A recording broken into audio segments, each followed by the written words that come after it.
tentang zikir, baunya mix antara Torekot Samania sama Torekot Sazilia. Bagi yang tertarik bisa dicoba, dipraktekkan kalau habis sholat malam. Wudhu jelas. Wudhu itu dua aspek. Membersihkan lahir itu wudhu, membersihkan batin itu istighfar. Perbanyak istighfar biar batin kita bersih. Kemudian wudhulah untuk menghilangkan hadas lahirnya. Kalau punya baju putih, pakailah baju yang warnanya putih. Kalau enggak ya enggak apa-apa. Ya, enggak harus dalam bentuk jubah atau daster ya. Biasa aja, sarung juga enggak apa-apa. Yang penting bersih, suci. Cari tempat yang sunyi. Jangan sambil nonton sepak bola. Adalah yang beberapa habis sholat tahajud terus sambil wiritan nonton sepak bola. Enggak, hatinya harus hadir. Terus ini ijazah dari Syekh Muhammad Arsyad. Sholatlah 2 rakaat, meminta pertolongan pada Allah, duduk bersila, menghadap kiblat, kedua telapak tangan di atas lutut.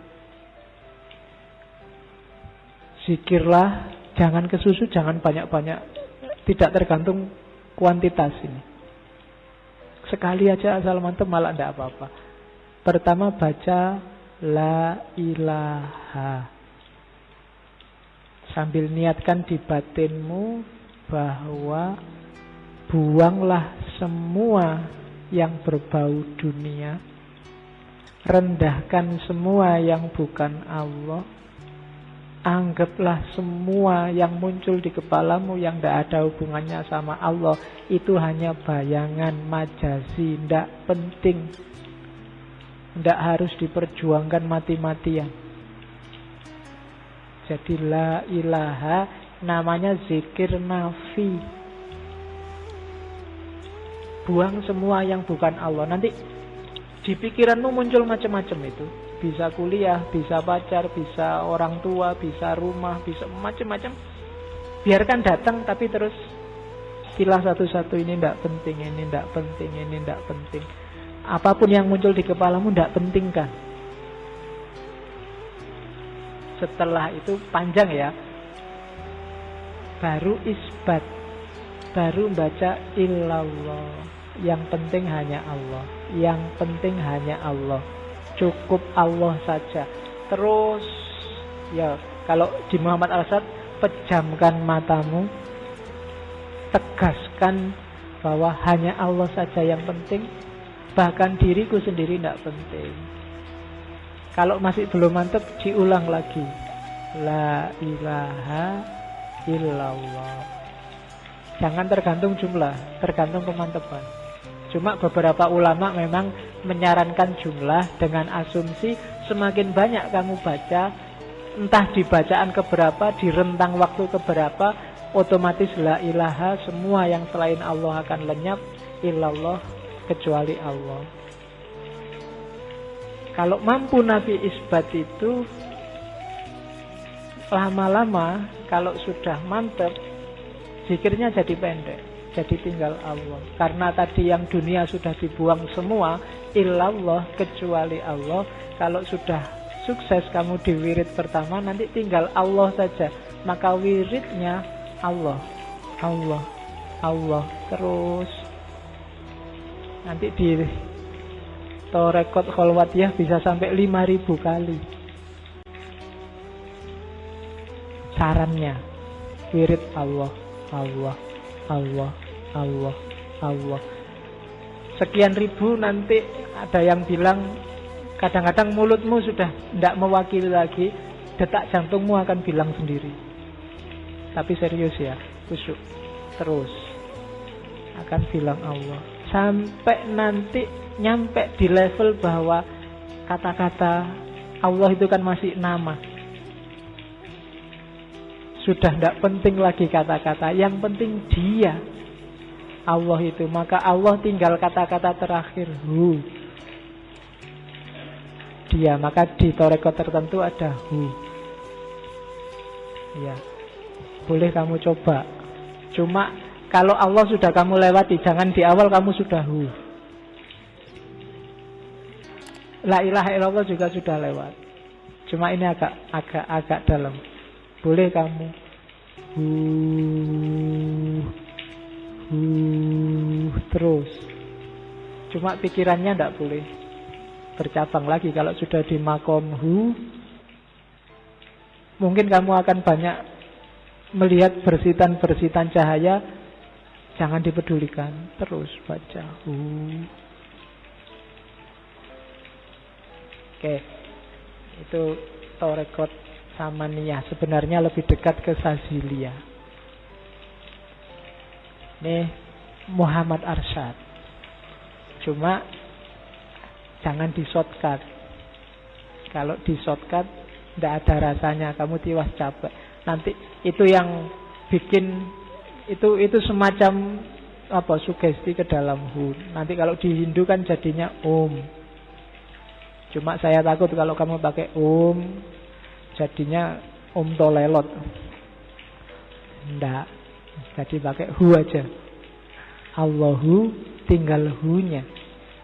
Dan puncaknya nanti sudah ndak ada kata. Ndak ada suku kata. Ya. Cuma kamu tidak akan nyampe ke sini kalau hanya formalitas.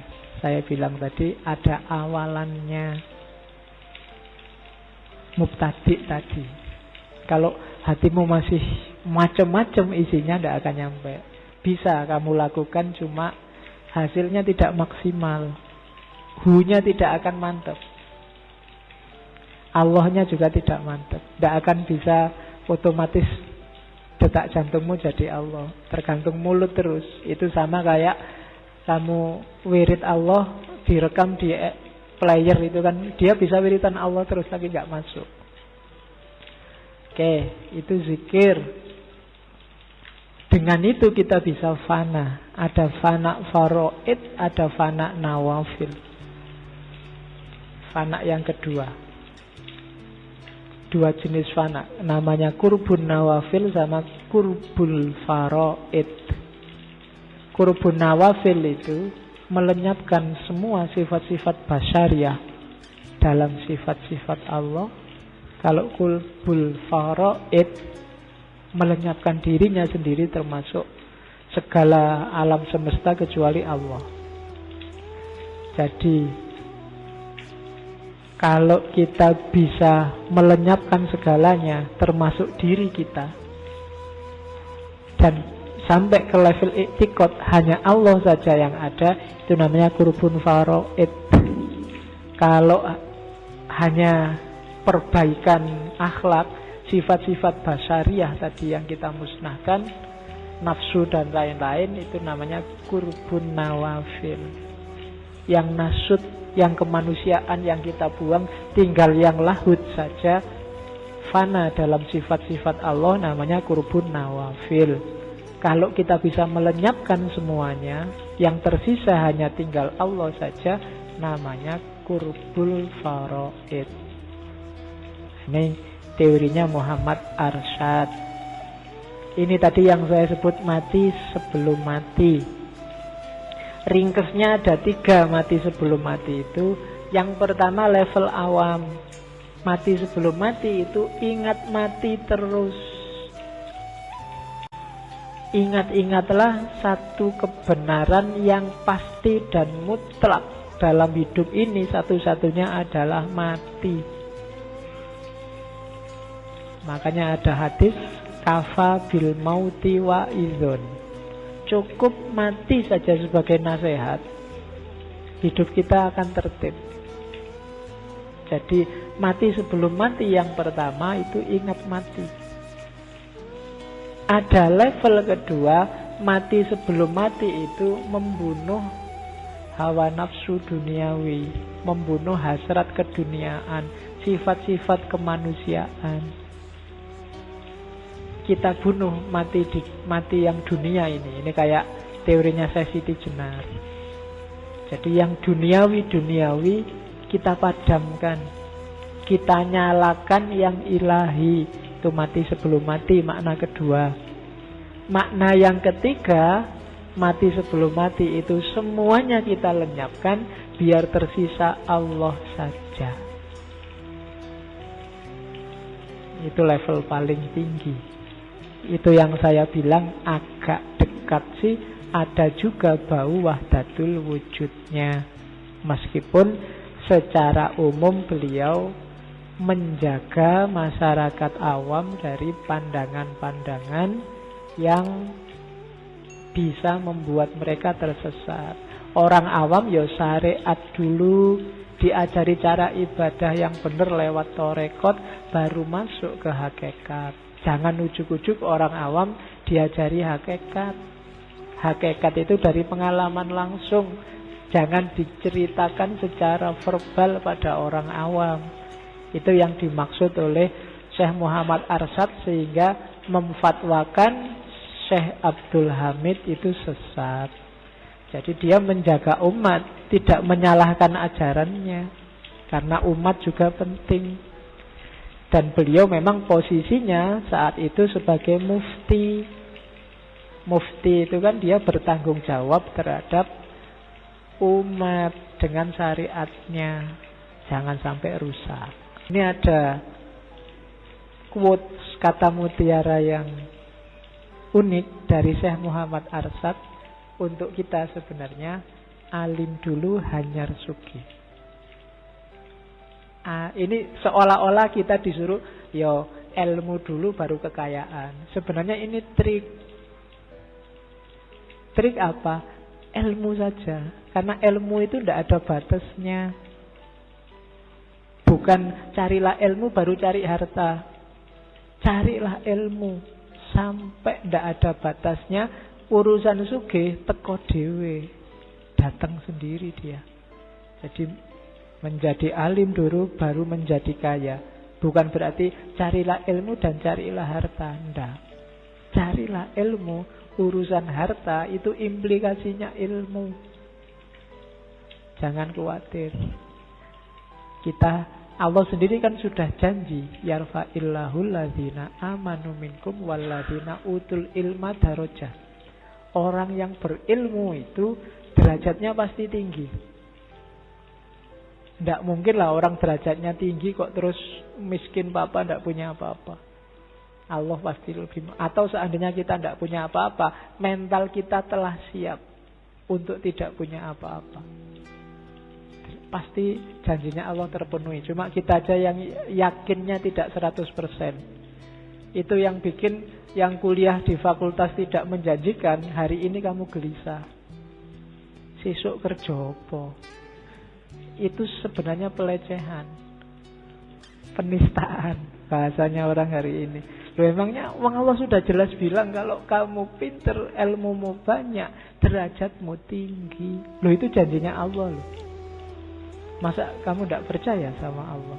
Atau kayak minggu lalu, ya Allah sesuai anggapanmu. Kalau kamu anggap Allah, ya tidak mungkin Pak kalau kuliah ini ya lahannya sedikit. Ya itu yang akan terjadi. Kepercayaanmu 50%, ya Allah datangnya 50%.